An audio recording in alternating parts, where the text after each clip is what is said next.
You are now tuning in to the Talking with Evie podcast.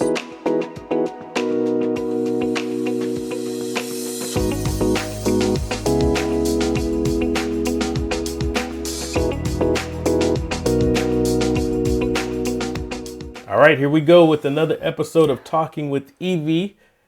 I'm the co-host, Alastair Hunte, and I have Dr. Evie with me here. And today we're going to talk about something that we've been getting a little bit of feedback for. Now, Dr. Evie, you've said in the past, sometimes you have to stand up for yourself. And it's good to be able to stand up for yourself and what it is that you want to do. But I think some people may be taking this the wrong way. Like that means that they need to start drama. So let's expand a little bit on what you mean by that. Hi, I'm Evie, and yes, you're talking with Evie. What I mean by that, standing up for yourself, it's not in a confrontational way, but standing up for yourself only means that you have a set of values for yourself. You have a way of life that you now want to live in this, here it goes, these words I hate, new normal. And so now you either got family, children, they don't agree because now previously you've been kind of going along to get along. And so now you see that you're making everybody else happy, but then you're not happy. You're not angry. You're not resentful. But then you just want to be able to say, well, no, I don't think I want to do it this way. Can we try it another way? And, before you thought about somebody else's feelings. But when it comes to your life, you need to take the initiative and say, no, I don't think I want to do that.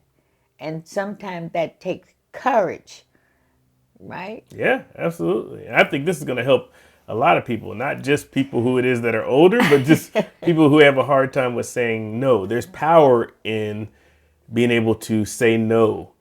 And sometimes, do you think? Absolutely, it is, especially when the person or persons mean so much to you and you kind of don't want to rock the boat. Yeah. You know what I'm saying to Yeah. you? So, and then sometimes, like we also talked about in a previous podcast, where you have role reversals, Yes. where now the children, although you like me, you're working, you have your own place and whatever, they still think that maybe they should have a lot of input to your life. Right. And that's not always the case. It's good to know that you got somebody kind of looking out for you, good looking out, but only if I ask you, I want you to look out for me, give me an opportunity to make some decisions on my own. That's just like my going over to their homes and their spouse and them have made decisions to do something one way with their children or with their home. And then here I come in with my input. What does that look like? So that's the same thing with me. I want to be able to have the input with my life. And that's even with well-meaning friends. They may want to, it's just simple things, not big things. Not administrative things. We may, I might go to the restaurant that you want to go to all the time, or to the amusement park, or whatever. And I might give you the choice, but now I may not want to do that. And so this, for some people listening, say, oh God, that's so trivial. So much is going on in the world and you're talking about that. Yeah, this is a big thing because now you're learning like that toddler that's trying to learn how to walk. You're trying to get your sea legs and you're trying to for people to take you serious. Absolutely. That you know what, this is what I want to do. This is what I'm not going to do. And by doing that, you're setting boundaries, which is one of the most important things you can do in any relationship. Once you set the boundaries, now people know what to expect. But if you never set those boundaries, you can't keep getting offended if it is that they're crossing boundaries that they don't even know about. Right. But once you say, hey, this is what it is that I expect, then next time you'd be like, okay, remember we had that discussion about boundaries? Yeah. You're crossing them again. And at some point, they're going to realize those boundaries are there. That's right. And then they're going to take you serious. And then they're going to have a little bit more respectability. Is that even a word? Can I say that? Yeah, that's Okay. word to me. Okay. And then a lot of times when and that's not even a disagreement, that's just you're setting up again boundaries. So often we have to get mad Yeah. to get our point across. And that's not even a point of getting mad, it's just standing up for yourself. That's all it is. Right. At this, and as you get older, what a lot of young people do not realize, you see it come, they're coming after your keys, Alastair.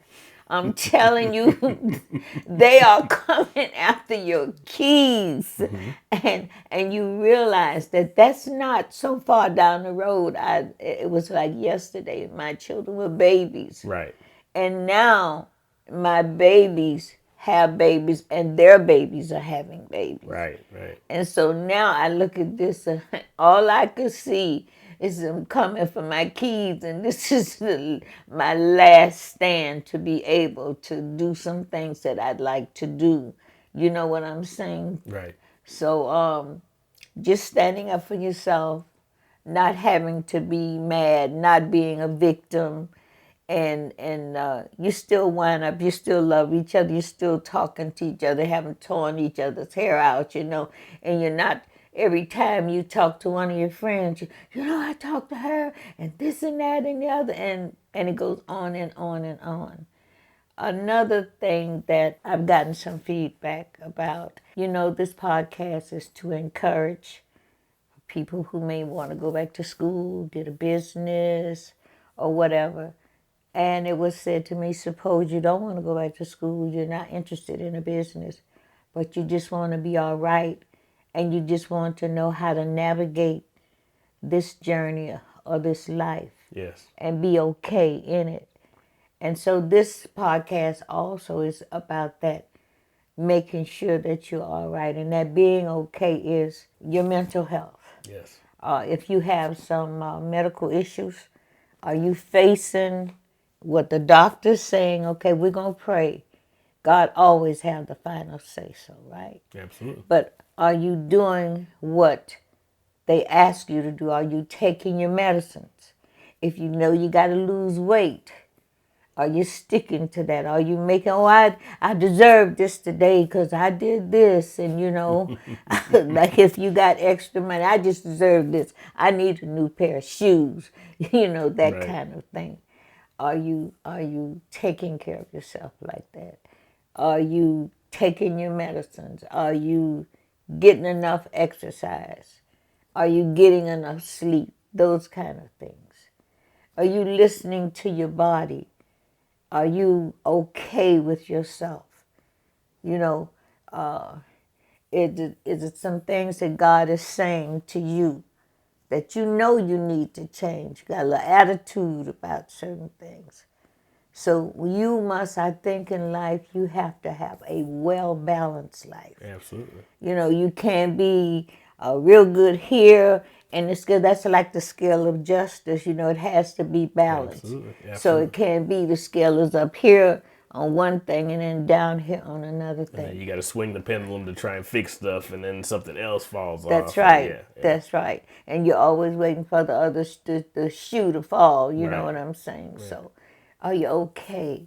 Are you really, really okay? Are you so busy trying to put out fires in somebody else's life, and you know that you got some issues of your own? Doesn't have to be health. It could be so many other things. To-do lists that you have to do. If you are now widowed, you had that spouse that was there, and maybe the spouse was the one that was good with money. Right. Do you have something in place or somebody in place that's going to check you if you know you're not good with money? You know what I'm saying to you? Absolutely. If there are things in the home that's torn down, do you have somebody that, a handyman as such? If you don't have a son or a grandson or somebody that can do this, all of these things, you have to learn how to take care of yourself. And the most important part of that is if you don't have it, finding the courage to be able to ask for help, or to talk to somebody about it versus taking it all on your shoulders and internalizing it, right? Yeah, yeah, yeah.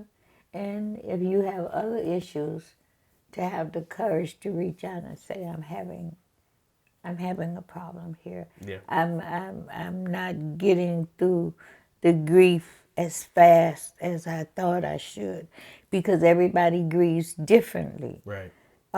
If you've had a misunderstanding, I think once in one of the podcasts you talked about a lot of times why we don't want to, during the holidays, go to somebody's house because maybe you and a family member had been on the out. Right.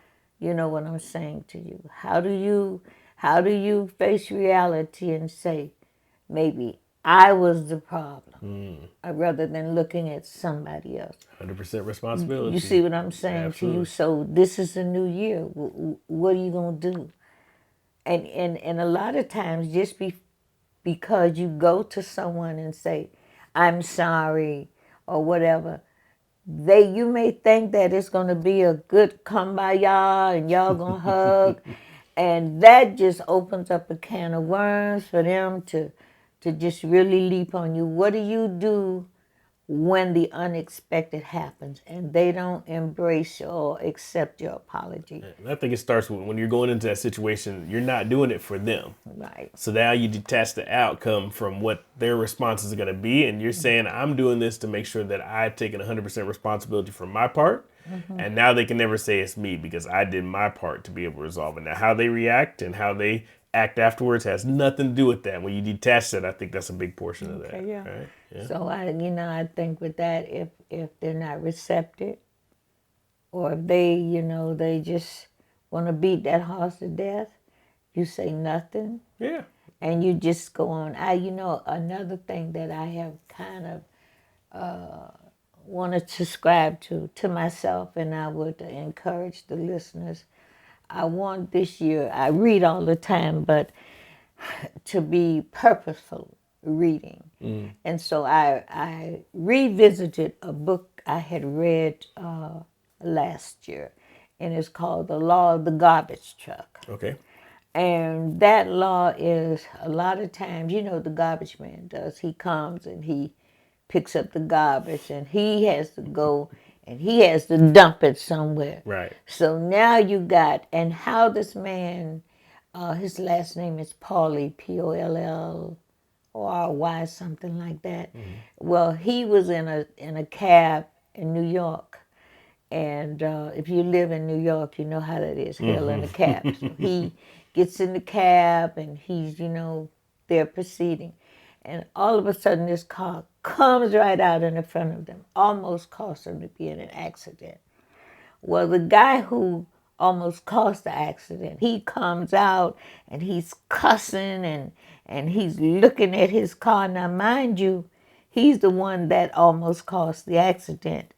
And so the man that wrote the book, he said his driver, all he did was just smile and went on. He said, why didn't you get upset? This man was cussing you out. He said, I have learned that people are like, they have garbage and they're angry about one thing and it has nothing to do with you, but they dump on you.